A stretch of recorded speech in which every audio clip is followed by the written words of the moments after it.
Entre cliques e acertos, o lado humano da revolução tecnológica. Nesse episódio, eu convido o Romualdo Silva, o CEO da CRM Think, que irá contribuir com a sua experiência no mundo da tecnologia como empresário e também atuando fortemente no ecossistema do Matrix 24. Vamos entender se o fator de sucesso ou insucesso de uma adoção de uma tecnologia nova dentro da organização tem a ver com o fator humano. Está no ar mais um Mentes Conectadas.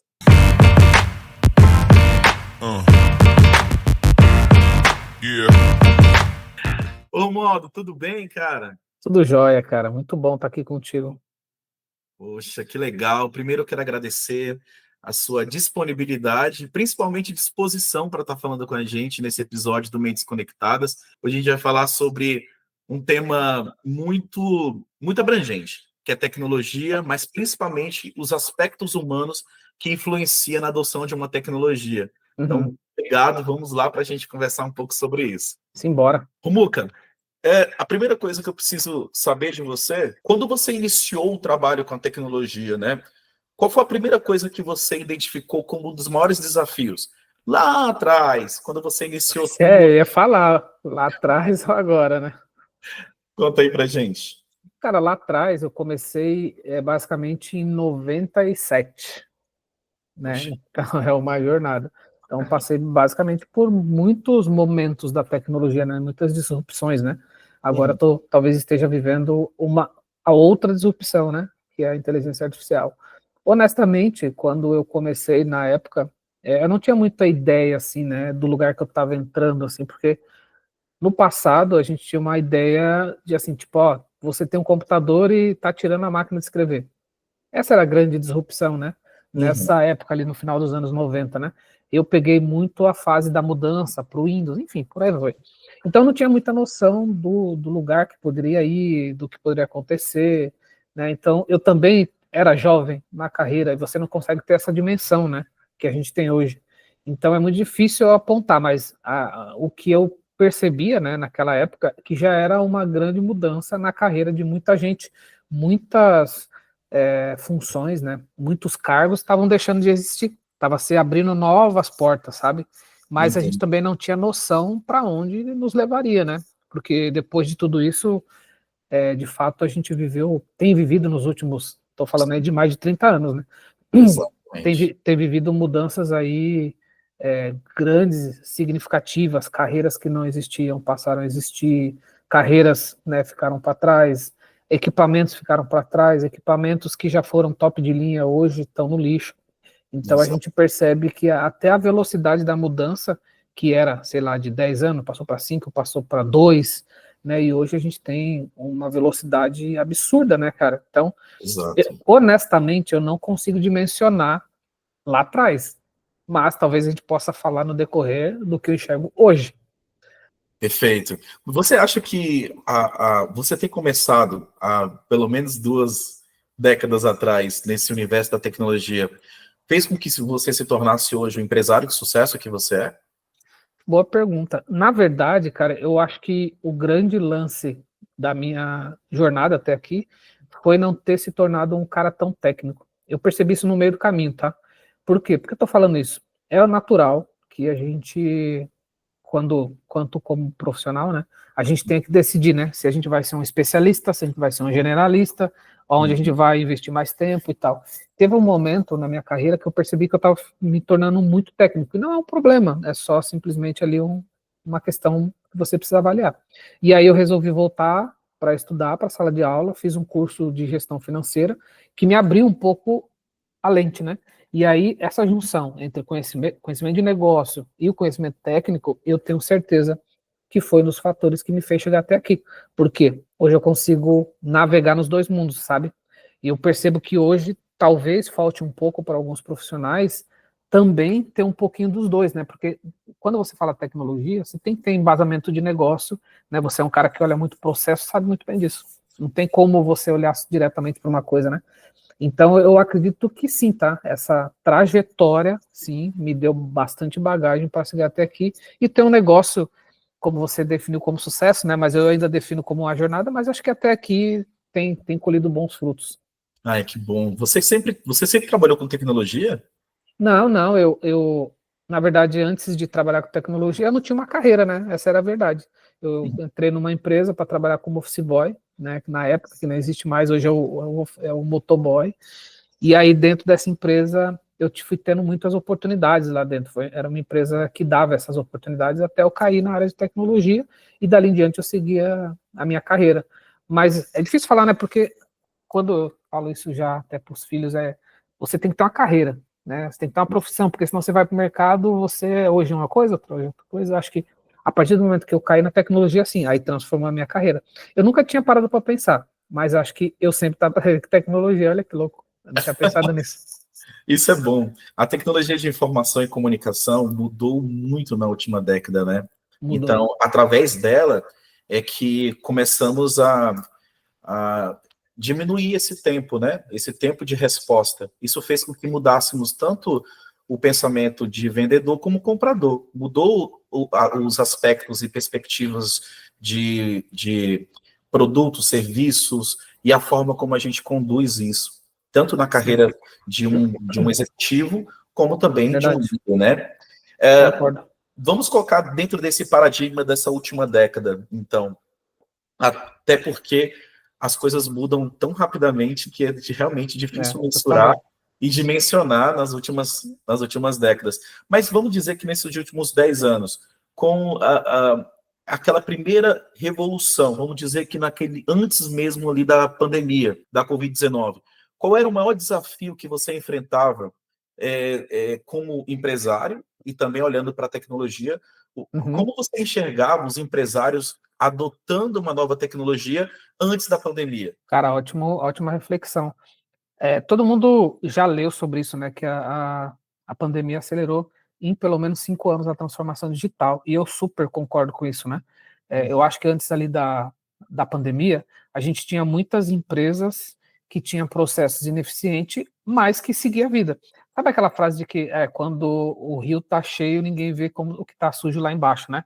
Acho que Aham. isso resume muito bem. Então, acho que antes da pandemia, a gente tinha esse cenário de muitos empresários que tinham suas empresas que às vezes era líder de mercado, mas que eles eram ineficientes, eles tinham tecnologias que foram investidas muito lá atrás, mas que eles sobreviviam, vamos chamar assim.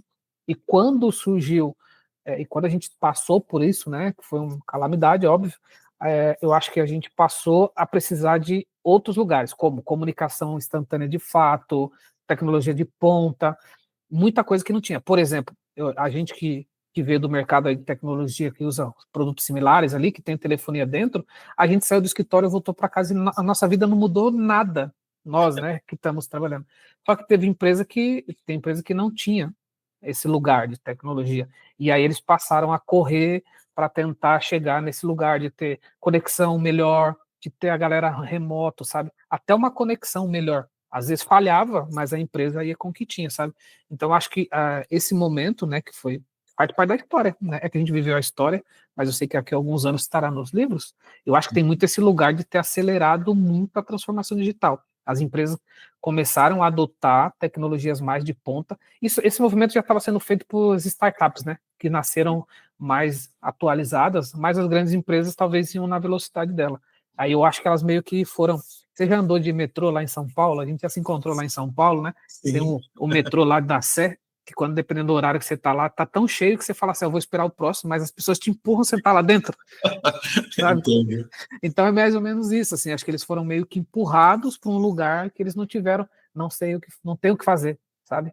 Eu imagino, Romualdo. Estava recentemente pesquisando, fazendo consulta em pesquisas como o Fórum Econômico Mundial, instituições como o Gartner também, que são instituições relevantes, que fazem pesquisas robustas em relação à tendência, a mercado, principalmente tecnologia, e teve uma coisa que me chamou muita atenção e que talvez seja uma coisa interessante para a gente abordar aqui é que existem muitas promessas vazias hoje, até porque a tecnologia não veio através de um vácuo, né? Ela vem através de movimentos, tanto da sociedade Sim, como necessidades do mercado. Que promessas como, por exemplo, essa tecnologia vai revolucionar isso, basta você clicar e vai ter isso, como se fosse um passe de mágica. E o que você, na prática, mais observa como um gatilho de sucesso ou insucesso né? É medo, é falta de visão, é uma falta de liderança, no caso visionária. O que você atribui hoje, entrando no aspecto de tecnologia versus comportamento humano, o que você atribui hoje Sim. para o sucesso de uma adoção de uma tecnologia? Eu acho que para a adoção do sucesso, acho que a empresa tem que entender muito e respeitar o teu momento de maturidade, sabe? Acho que Uhum. isso é um dos fatores, é uma coisa que eu falo muito aqui pro time. Por que eu falo isso, né?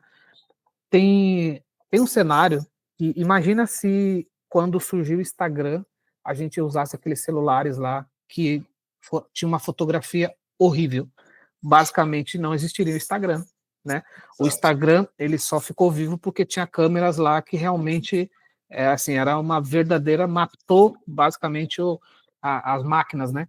Então, por que eu uso essa analogia? Porque muitas vezes a empresa ela olha muito para a grama do vizinho. Ah, o meu vizinho adotou tal tecnologia e eu acho que aqui vai funcionar, mas ela não olhou dentro de casa aspectos como custo, como o momento que ela está, né, em relação à adoção dessa tecnologia, se aquilo de fato faz sentido para ela ter uma evolução, ter eficiência e tudo mais. Para mim, esse é um dos fatores. Tem outros, mas esse é muito complicado, porque muitas vezes surge isso. Ah, eu vim aqui, bati porque eu tenho um amigo que eu vi que ele comprou esse software e eu achei sensacional e quero implementar para o meu time. Beleza. Aí você vai falar com o time está totalmente em outro lugar, está num lugar diferente, eles não abraçam o projeto, aí a empresa faz todo aquele investimento e não vai para lugar nenhum. Tem outros fatores, né? Mas eu acho que esse é um dos que eu tenho que tomar cuidado. Vou dar exemplo. A gente está hoje vivendo o que a gente chama de hype, né, da inteligência artificial. E Uhum. tem muita gente prometendo coisas muito vazia, muito vazia. Ok, desde que o mundo é mundo, tem esses caras, né? Eu sou de uma outra geração que lá atrás tinha lá, compre esse, sei lá, compre esse produto e emagreça. Sempre teve, né? Uhum. Só que, por quê? Porque tem pessoas que querem acreditar nessa coisa de encurtar o caminho, né?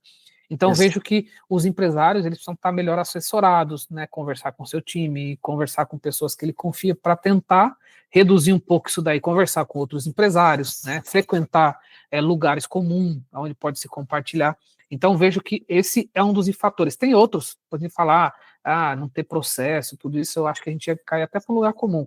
Mas às vezes não respeitar o momento e o nível de maturidade da empresa pode ser um grande erro, cara. Pode ser um grande erro. E às vezes o que funciona numa empresa não funciona na outra. Eu estou aqui na cidade de Joinville, aqui é um berço de empresas de tecnologias, a gente tem aqui Asas, Conta Azul, Neogrid, Soft Expert, TOTS, por aí vai.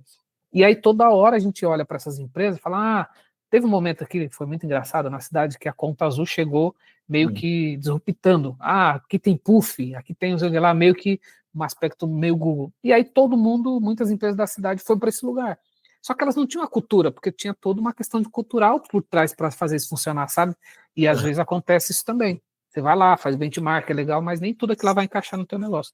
Então vejo que os empresários, né, às vezes erram nessa escolha, porque ele também não faz essa lição de casa de entender o momento, né, de maturidade tecnológica, de adoção ou não de uma tecnologia, porque não tem nada errado também você, às vezes, não adotar uma tecnologia no determinado momento. Vamos pegar exemplo de novo, hoje, inteligência artificial. A gente tem esse momento que gera até ansiedade nos empresários de olhar, caraca, eu acho que eu estou para trás, estão todo mundo usando, meu Deus, eu estou vendo, mas é uma ansiedade que às vezes é só falácia também, né, gente? Vamos lá. Tem que estudar, tem que entender, tem que ver se de fato as empresas estão naquele lugar, estão falando. É óbvio que a gente não pode simplesmente fechar o olho. Eu acho que tem que ter pessoas na empresa que olham essas melhorias, essas tecnologias para ver se podem ser adotadas, mas não quer dizer que tem que ser adotada naquele momento. Não é uma fórmula mágica, né? Não é uma forma.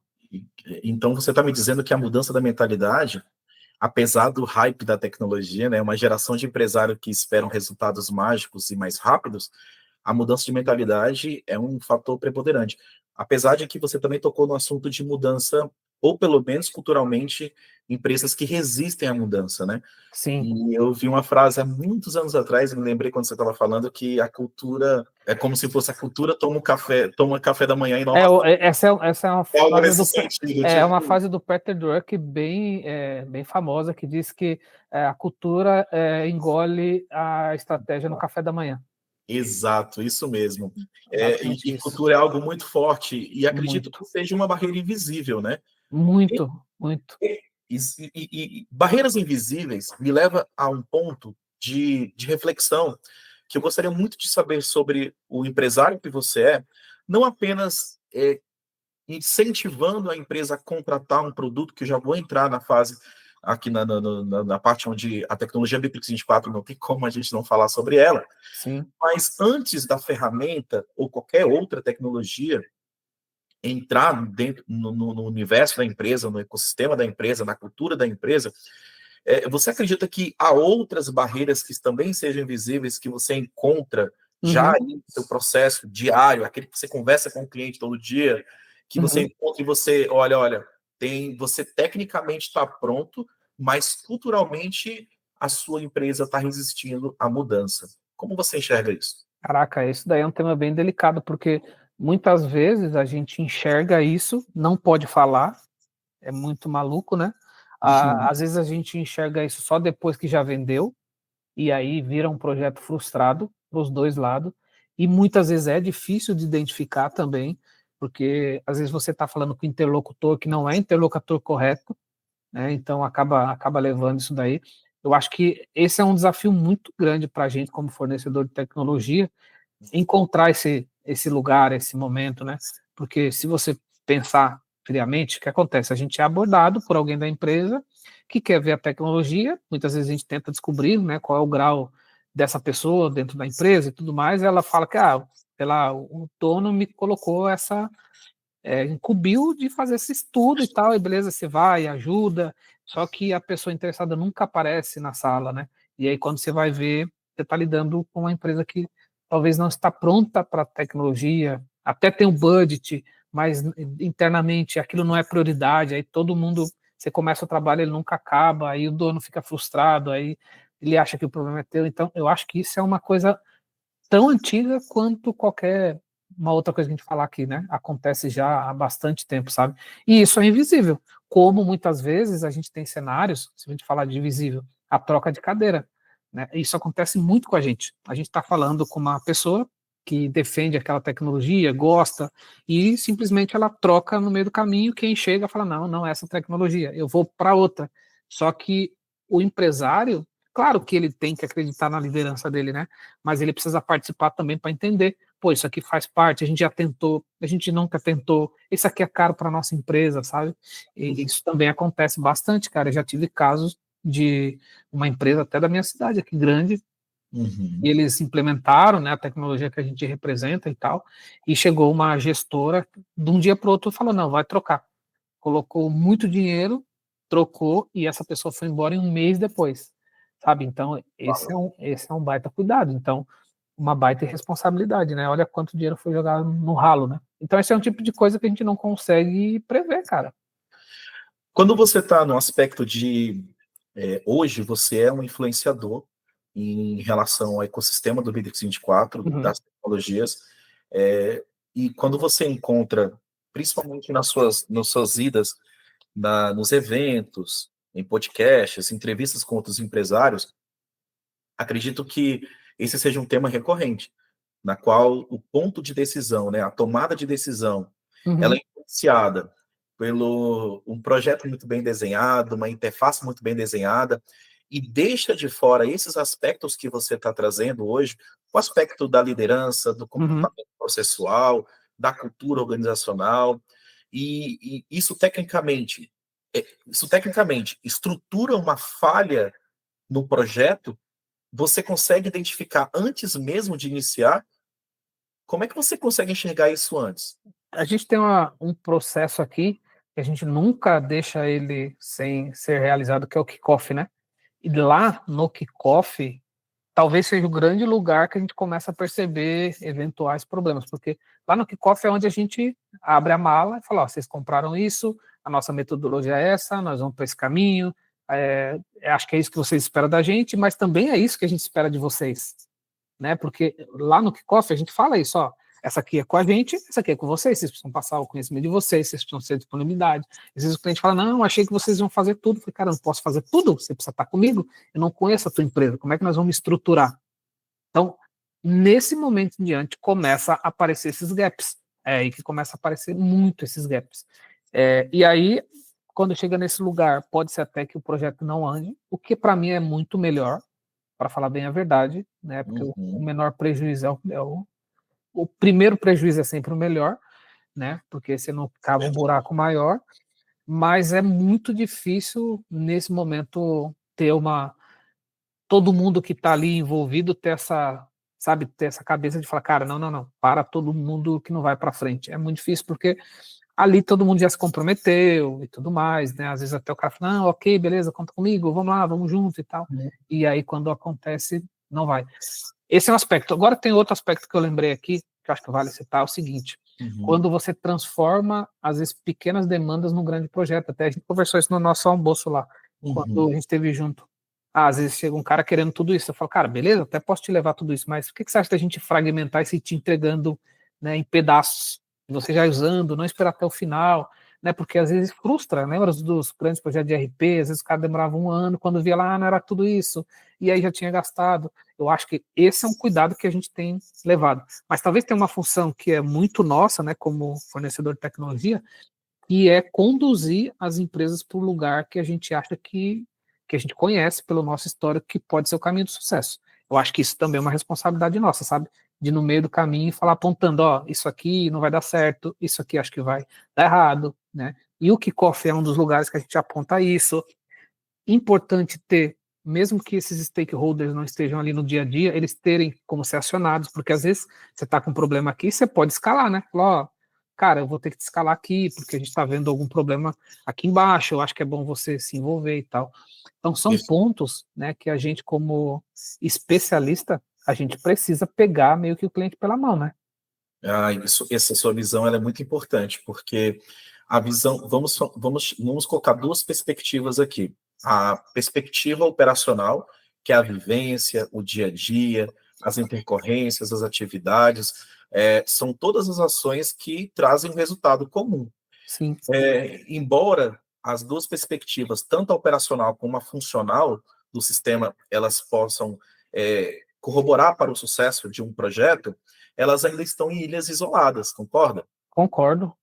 Como é que você faz hoje para integrar duas perspectivas se quem está falando, no teu caso, o time de implementação, vai apresentar toda a tecnologia, apresentar toda a solução pré-definida, que é um caminho e é uma jornada que muitas vezes acontece imprevistos, e é comum acontecer, e do outro lado, uma expectativa que muitas vezes ela não é mensurada, porque nós estamos falando de tecnologias hoje que se adaptam ao processo do cliente, não ao contrário, né? Cada vez mais tecnologias com interfaces e personalizações.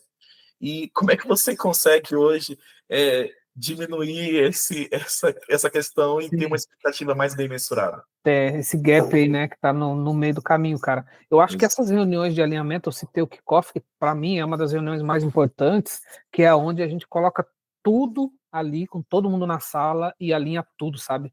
Acho que esse alinhamento, cara, resolve muita coisa do ponto de vista início e depois, durante, é muito importante documentar cada coisa que vai acontecendo, principalmente possíveis desvios, né? Quando a gente vai sinalizando, ó, a gente conversou sobre isso aqui e nós temos uma preocupação em relação a esse ponto.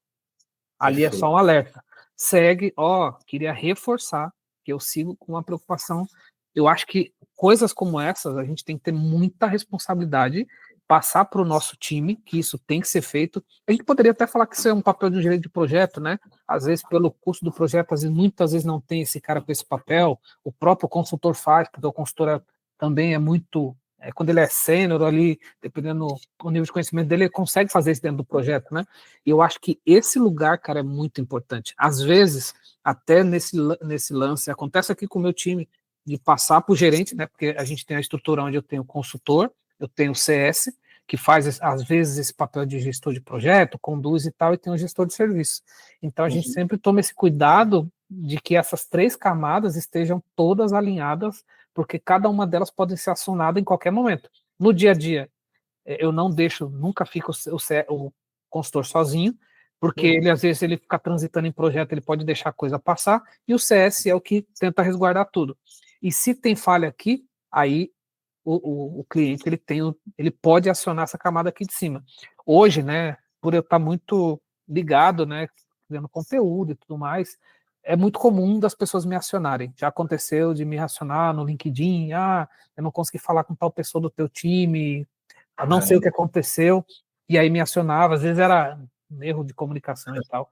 Então eu acho que a gente tem que estar muito disposto, cara, entender que isso faz parte do processo. Dá para mitigar?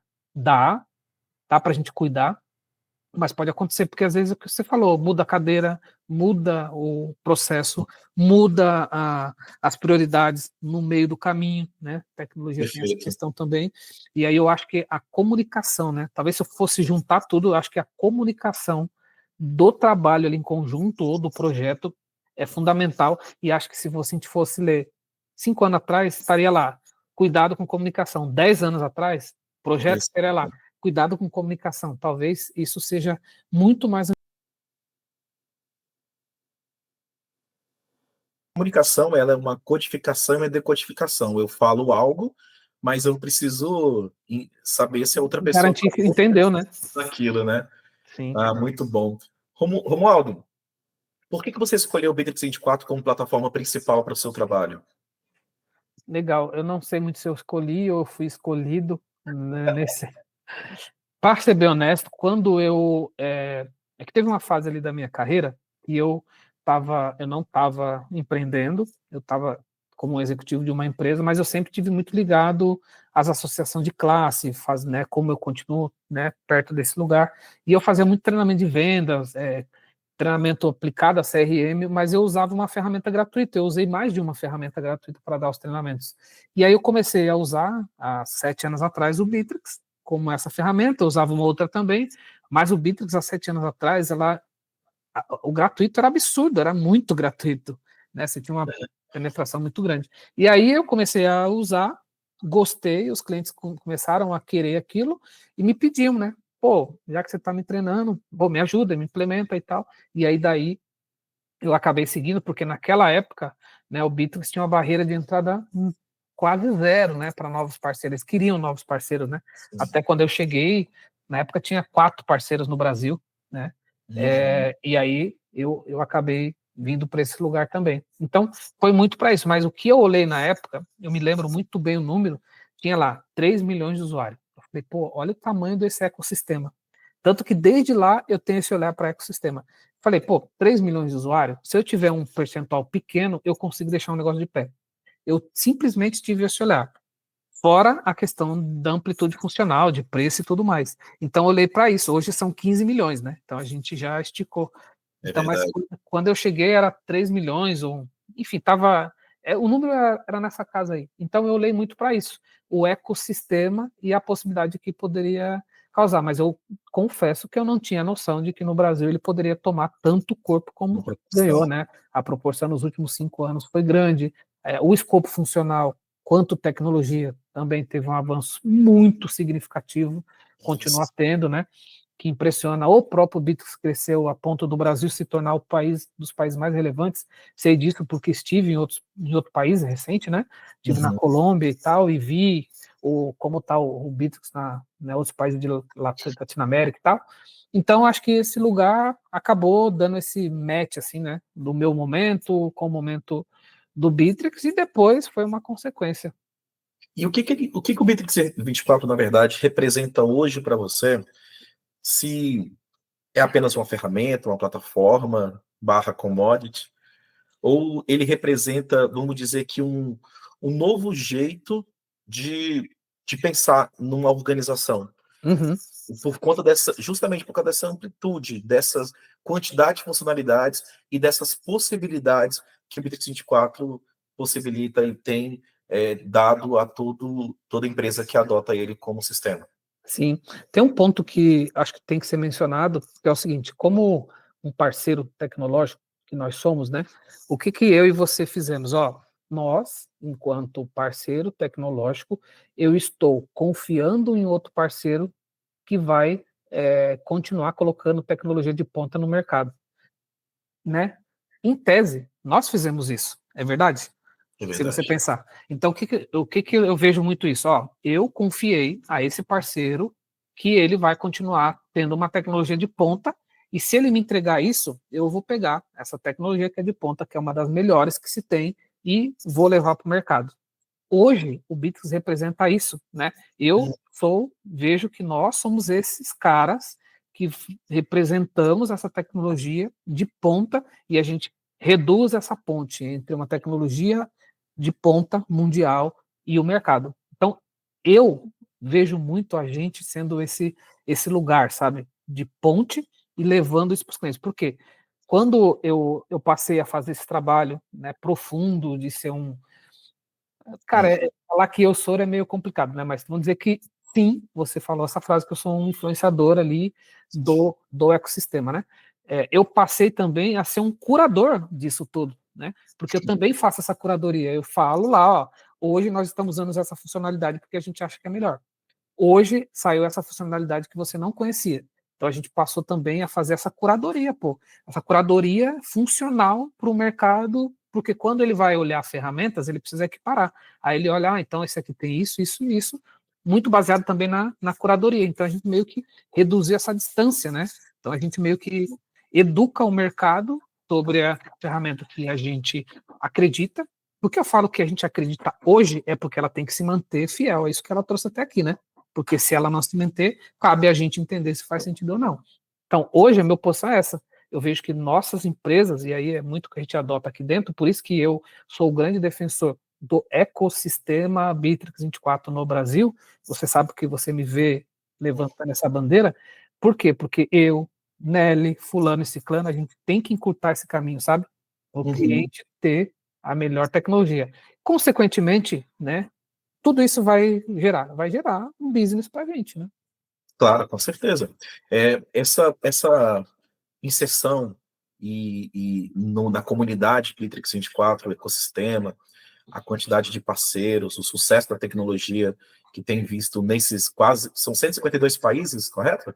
Eles estão? 18 idiomas, né? Exatamente. E você viu nascer e crescer o Bitrix 24 dentro da rede de parceiros e também a quantidade de usuários que tem no mundo. Nós falamos muito sobre essa questão da adoção da tecnologia por parte de uma empresa, da liderança, da cultura, mas em algumas pesquisas, principalmente nas consultas que eu fiz para a gente ter esse bate-papo, o Bitrix 24 ele é muito citado em várias pesquisas como um ecossistema abrangente, com muitas ferramentas.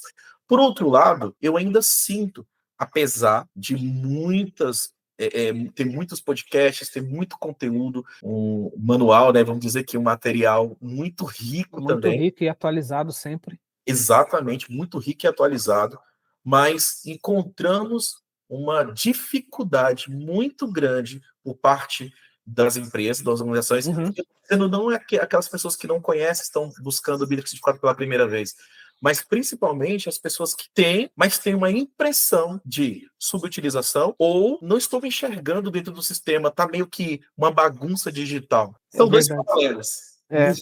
Me ajuda a entender sobre tudo isso. Essa é uma reflexão que eu já fiz. Eu não lembro se eu já gravei um material. Se eu não gravei, eu devo gravar, porque eu tô com uma mensagem no meu celular essa semana que quase toda essa frase sua a pessoa me trouxe, né? Que são duas coisas antagônicas aí. Não sei antagônica, mas são duas coisas, né? Essa questão de tem muita coisa lá dentro e eu me perco, e a outra é, será que eu estou usando tudo que tem lá dentro, né? Tem esses dois lugares aí. O primeiro ponto da possível bagunça se dá pelo formato, né? O Bitrix nasceu como uma ferramenta IUAN, e aí quando você é IUAN, você tem muita coisa. Então tem muita coisa lá dentro que o cara olha, caraca, isso aqui, né? Para onde eu vou? Faz sentido? Não faz sentido? Quem usa? Então, às vezes, é tanto que a pergunta comum, eu vi aqui site e loja virtual. Isso aqui é legal, eu quero. Aí a gente fala, olha só, o Bitrix é uma ferramenta mundial. E aqui para o Brasil, talvez não esteja tão pronto. Aí cabe a gente, de novo, ajudar nesse aspecto. Então, esse é um ponto, né? O formato que eles criaram de ser uma ferramenta IUAN, ou seja, tudo em um, gerou essa confusão, porque é difícil você falar, estou comprando CRM. Aí tudo que vem ali encapsulado é um CRM, só que você está comprando uma ferramenta IUAN, aí vem projeto, vem CRM. O que é mais comum hoje, né? O Bitrix tem outros concorrentes que também são assim. Ele concorre no mercado vertical ali, CRM, projeto, e ele concorre também com outras ferramentas da Yuan, que a gente não precisa citar aqui, mas tem, né? Por outro lado, essa multifuncionalidades, esse monte de feature, e cada vez mais implementando feature, leva também os clientes a essa sensação de que, caraca, eu estou pagando aqui e não estou usando nem metade. É muito parecido com quando a gente compra um carro que tem muita coisa, a gente às vezes tem essa sensação também de que, cara, pô, o carro é sensacional, mas eu só vou de lá aqui, só dirijo, não uso nada do que tem aqui de piloto automático e tal. Essa é uma questão que surge toda hora, cara, pra gente, toda hora, até nas conversas que eu tenho com alguns CEOs que me procuram e tal, e eu digo, às vezes é até comum, porque você tem que, tá, ok, já aconteceu isso numa reunião que eu fui lá no interior de São Paulo, o cliente citou isso, aí eu escutei ele, falei, cara, deixa eu te perguntar, qual é a referência que você está chegando nessa conclusão? Você está olhando para quem para dizer que você usa pouco? Aí ele falou, tô olhando para mim mesmo. Aí eu falei, tá, então deixa eu te falar. Tudo isso que você me mostrou aí, ó, de, sei lá, 10 features, eu tenho um cliente que só usa, a maioria usa só 3 e 4. Se eu dizer que você está à frente de todos esses, você tem referência? Ele falou, sério? Eu falei, sim. Então, assim, falta também referência, né? Porque Exato. senão, tipo, isso aqui é uma droga. Tá, mas qual é a referência? Você está se referenciando com quem? Certo? Exatamente. Nessa pesquisa também aponta que hoje uma empresa usa em média entre 12 a 15 ferramentas de maneira fragmentada para Sim. que comece, né, na verdade, tenha ali as ferramentas necessárias para o dia a dia de hoje. E o Bitrix 24 propõe algo que muitas vezes pode parecer utopia, ou pode parecer uma conversa de vendedor, né? Sim. E ao incluso, tudo incluso, você pode substituir várias ferramentas. E quando se trata de Bitrix 24, olhando para essa perspectiva de você entender que não é só a quantidade de ferramentas, você tem que usar elas. Então, nós estamos falando sobre duas percepções de o Bitrix 24 foi o motor propulsor para a decisão, a tomada de decisão para a adoção dessa tecnologia, só que quando você adota ela, a referência muda. Então, muda para o processo, Sim. a necessidade. É isso mesmo? É isso mesmo. É esse lugar que eu enxergo. Porque é fato que com a verticalização da tecnologia, como no passado, como eu peguei todas essas mudanças, né? Tinha-se um RP que tinha tudo lá dentro, hoje se fragmentou. Você tem tudo que está lá dentro, tem vários pedacinhos que são especialistas, né? Então, fragmentou. Continuam se tendo os grandes RPs, mas hoje também você pode comprar pedaços daquilo lá. É como se você comprasse pedaços do carro e montasse o carro. Você tem o chassi, você tem os que lá. Hoje você tem essa. E tem a integração que é bom para nós. Então, a gente está nesse lugar, né? E o cliente, muitas vezes, a gente também tem que tomar o cuidado, né? Que a gente vive numa certa bolha tecnológica. A gente acha, não, todo mundo sabe disso. Não é verdade. A gente às vezes está numa bolha e a gente também estuda mais, vai mais profundo. A gente tem que ajudar o cliente, né? Nesse aspecto de, você talvez não precisa ter todas as ferramentas, essa aqui resolve. Por outro lado, também, eu acho que como parceiro a gente tem que ter muita percepção e também a honestidade de dizer para o cliente cada coisa que tem lá dentro, o que atende e o que não atende. Porque quando você tem uma ferramenta, como é o caso do Bits, que ela é mais genérica, tem funcionalidade que ela perde para um especialista. O que é normal, tá tudo certo. Agora o cliente tem que entender, beleza, mas esse pedaço que tem aqui tá top e vai resolver a minha vida. Ah, não, eu preciso de uma ferramenta especialista. Não, eu vou fazer dentro do Bitrix com uma pequena customização. Aqui, o sentido da palavra customização fora do Bitrix é você desenvolver algo e dentro do Bitrix é customizar mesmo, parametrizar, porque ele tem, né, esse lugar de flexibilidade. Então, acho que nós, como parceiro, a gente tem esse papel fundamental de ajudar as empresas que querem adotar o Bitrix ou que já adotaram, levar ela para o melhor caminho e muitas vezes ter a honestidade de dizer, tudo isso aqui, sei lá, tem 10 ferramentas, eu vou substituir 8, mas a sua operação tem uma coisa tão específica e tão cuidadosa que eu acho que é melhor essas duas aqui você buscar uma ferramenta de mercado. Ai, que legal. Eu fico muito feliz com a sua contribuição, que tem um ar de experiência muito grande, e eu sempre leio e busco o entendimento de pessoas que passaram por essa jornada. Uhum. Nós estamos na era também dos gurus de palco, né? É verdade. Estão sempre falando algo, mas é muito subjetivo, é muito aquém da necessidade de cada um. E nós vivemos em um país onde há muitas divisões, até mesmo regionais, e culturalmente se dividem bastante.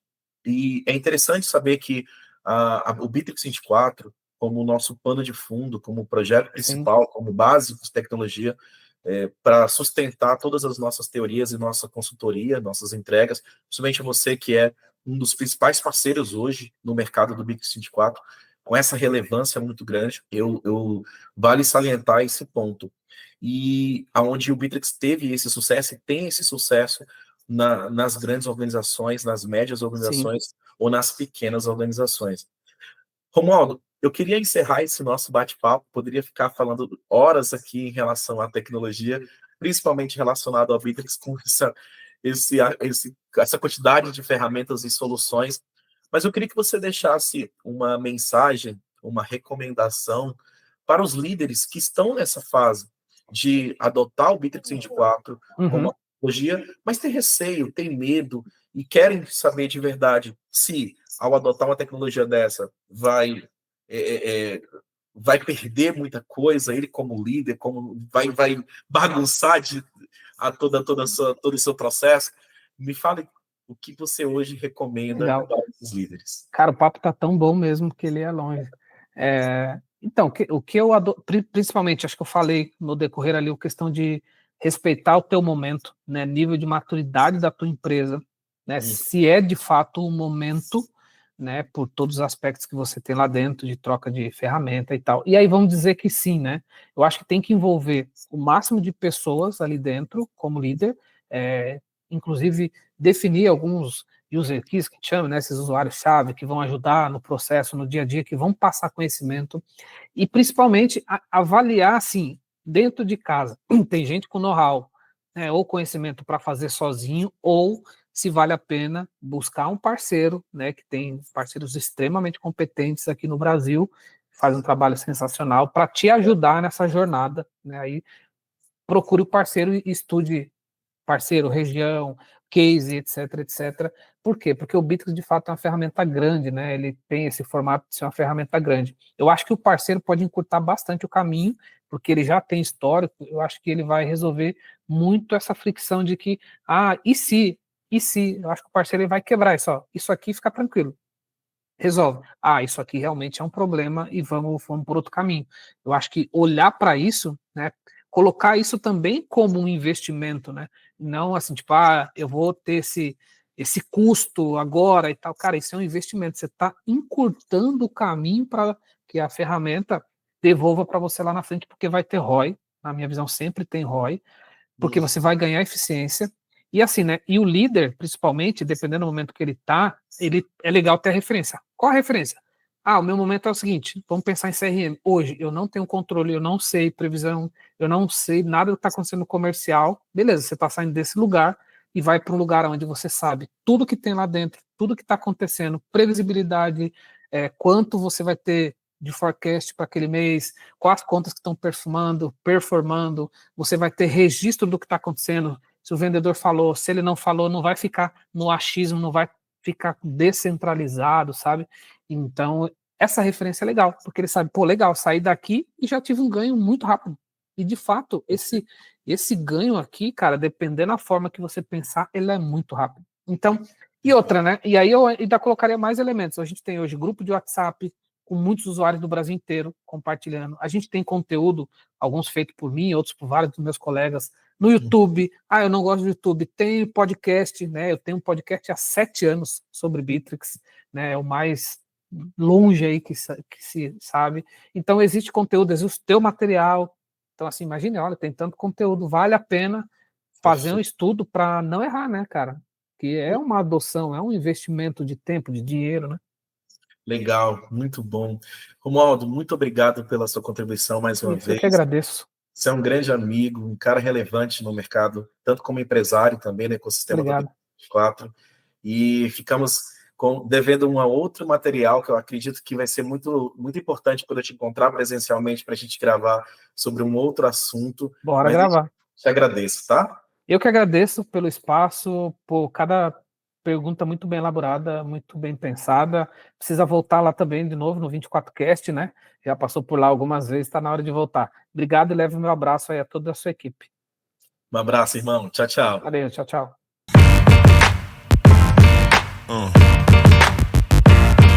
Yeah.